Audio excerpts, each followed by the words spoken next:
Il se noie, il se noie, il se noie, il se noie.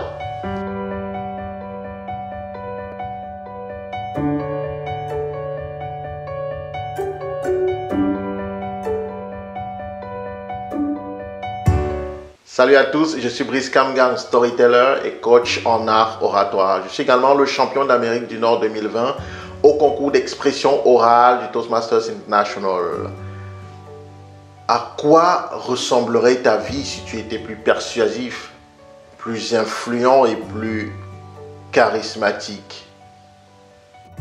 Le 23 décembre 2002, nous sommes partis nous balader un peu, on était jeunes, on voulait s'égayer et tout. Et on est donc allé dans une piscine que je ne nommerai pas ici, c'était au Cameroun à Douala. Et ce jour-là, pendant qu'on nageait, on s'amusait, au bout d'un certain temps, on a entendu quelqu'un crier, une petite voix qui disait « Il se noie, il se noie, il se noie, il se noie !» C'était une fille qui criait et il y avait un jeune homme qui se noyait. Dieu merci, le maître nageur a plongé dans la piscine et a réussi finalement à sortir le jeune homme qui se noyait et l'a amené à l'extérieur. Il n'avait pas encore perdu connaissance, mais il a bu beaucoup d'eau. Et j'ai retenu une chose fondamentale que le maître nageur nous a dit, parce qu'après ça, il nous a réunis, toutes les personnes qui étaient à la piscine, pour nous donner une induction, une sorte de formation a posteriori. Et il a dit que s'il y a une chose à faire lorsqu'on se noie, c'est de rester calme.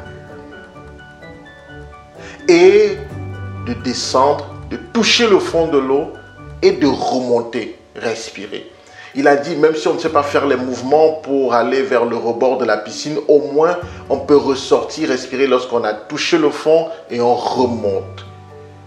Ça m'a marqué, c'est resté gravé dans ma mémoire. Cependant, quel est le lien entre cette histoire de noyade et la prise de parole en public? Avant de répondre à cette question, je vais vous prier de faire 3 choses. La première chose va consister à télécharger votre guide gratuit de la prise de parole en public sur mon site internet www.bricekamgang.com. Allez-y, c'est totalement gratuit. Les 5 étapes pour réussir votre prise de parole en public. La deuxième chose que je vais vous suggérer de faire, c'est de vous abonner à cette chaîne, à cette page, si ça n'est pas encore le cas. Enfin, la troisième chose que je vais vous suggérer de faire, c'est de rester jusqu'à la fin. Quel est donc le lien entre cet événement qui aurait pu être dramatique et la prise de parole en public?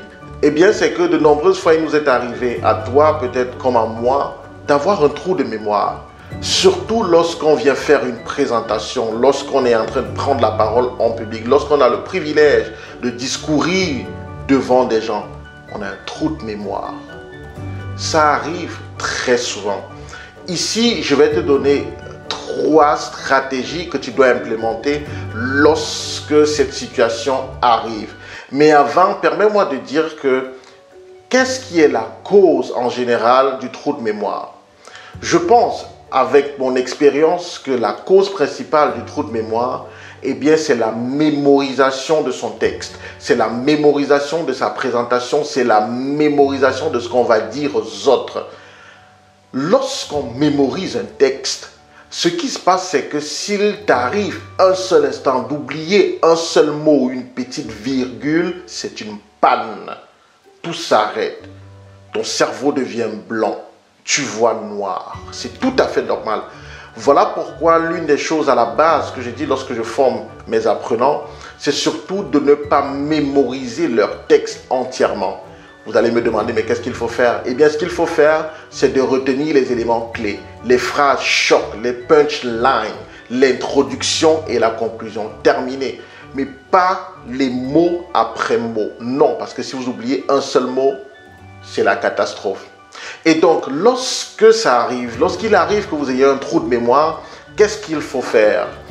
Avant de répondre à cette question, je vais vous faire un petit rappel. Nous avons créé un accompagnement spécial pour femmes leaders afin de vous aider à développer votre capacité persuasive, à augmenter votre niveau d'influence et à manifester votre charisme naturel grâce au storytelling. Parce que chaque histoire bien racontée vaut diamant. Et on sait que tout diamant se vend. Cet accompagnement est spécifique, dédié aux femmes entrepreneurs, aux femmes coachs, aux femmes conférencières, aux femmes leaders, aux femmes chefs d'entreprise, pour vous aider à passer à un autre niveau oratoire, à un autre niveau de persuasion, à un autre niveau de charisme naturel. Revenons donc aux 3 stratégies que tu peux implémenter dans le cadre d'un trou de mémoire lorsque tu fais une présentation. Alors, la première chose que je te suggère de faire lorsque tu as un trou de mémoire, c'est de faire une pause. C'est de t'arrêter. C'est surtout de ne pas essayer de te précipiter pour trouver quelle était la suite de ton propos. Non, c'est de rester calme. Un peu comme ce que ce maître nageur nous avait dit ce jour-là. Il avait dit c'est dans le calme qu'on peut réussir à descendre. Il faut rester calme. C'est pas évident, je suis d'accord, mais reste calme. La deuxième chose que tu dois faire, selon ce que moi j'ai expérimenté, eh bien, c'est de respirer profondément. C'est de ne pas avoir une respiration au niveau de la poitrine, une respiration coupée au niveau de la poitrine qui fait que non, c'est pas profond. C'est vraiment d'aller respirer avec le ventre, de faire gonfler son ventre et de revenir lentement devant les gens. Ne t'inquiète pas, fais-le lentement devant les gens. Ça va oxygéner ton cerveau et il est fort probable que tu retrouves la suite de ce que tu avais prévu dire. La troisième chose que tu peux faire dans le cadre d'un trou de mémoire, eh bien, c'est de garder le contact visuel sur les gens. C'est de balayer la salle du regard. Parce qu'en général, lorsqu'on demande de rester calme, les gens pensent qu'il faut rester figé et regarder une seule personne. Non, non, ne fais pas ça. Ce que je te suggère de faire vraiment, c'est de balayer la salle du regard. Les gens vont se dire, mais qu'est-ce qu'il veut nous dire? Qu'est-ce qu'elle veut nous dire? Ça va davantage captiver l'attention des gens. Et là, derrière, tu peux donc faire quoi? Tu peux improviser. Tu peux improviser une anecdote. Tu peux passer du coq à l'âne subtilement, mais tout en restant dans ton thème. Parce que quoi qu'on dise, tu connais quel est ton thème. Même si tu as oublié la suite des propos, tu sais de quoi tu dois parler. Tu connais ton thème. Donc, voilà les 3 stratégies que tu peux implémenter lorsque tu as un trou de mémoire. Première chose, c'est de rester calme. Le silence. Ne pas chercher à parler. Parce que si tu cherches à parler, ce que tu vas faire, c'est que tu vas mettre des bouches-trous.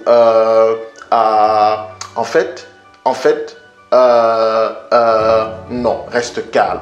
La deuxième chose que tu fais, c'est que tu respires profondément afin d'oxygéner ton cerveau. Et la troisième chose, enfin, c'est de garder le contact visuel sur les personnes qui te regardent.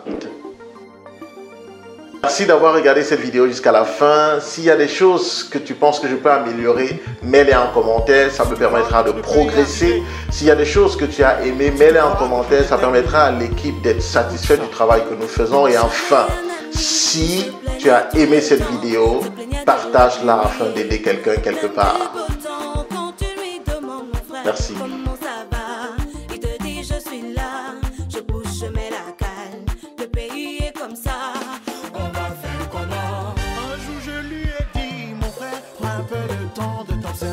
Ensuite, tu découvriras ton potentiel, alors tu réaliseras ton essentiel.